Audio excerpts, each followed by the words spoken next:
What is up, everybody? Welcome to another video review here at thegeekiverse.com. For everything on gaming, Call of Duty, movies, comics, and more, you're already in the right place.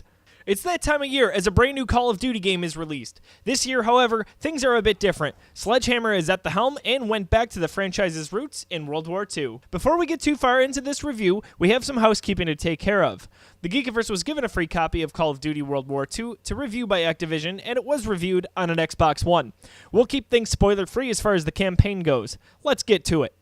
In starting off with the campaign, Sledgehammer did a good job overall. I really like the change in direction from previous Call of Duty installments.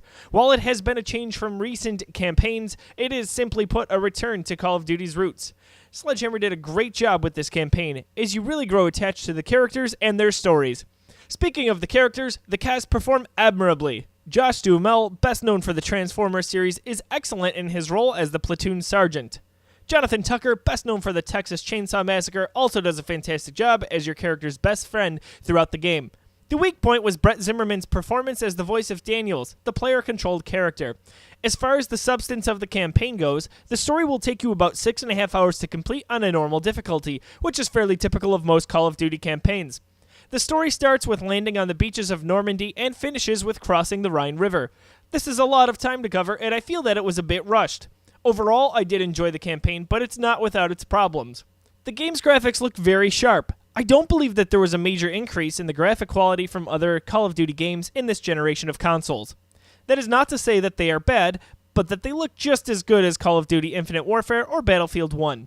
As you would expect, the graphics do have a small decrease in quality in the multiplayer side of the game, but they stay on par with other games in its class. Multiplayer remains the staple of the Call of Duty franchise. There are a lot of changes in the multiplayer aspect in World War II.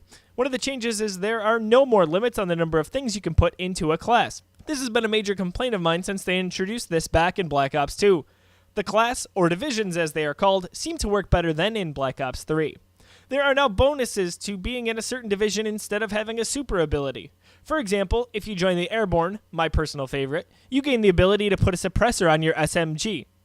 You can gain the ability to sprint for longer distances, carry extra lethal or tactical equipment, or move quieter throughout the map. Although the classes have weapons that are best to use with those specific classes, you could substitute other weapons in if you don't mind forfeiting the perks for the class weapons. The prestige system has also changed. Now instead of reaching a level and then resetting to get some new stuff, you can now prestige your weapon and gain some aesthetic perks, you can prestige your division for some better perks, and you can prestige your character as well. The last thought I want to cover on multiplayer would be the game modes. All the game modes that we love are back, such as Team Deathmatch, Domination, and Search and Destroy, plus a new game mode titled War. War is very similar to Battlefield's Rush game mode, with a bit of a faster pace and shorter overall game time.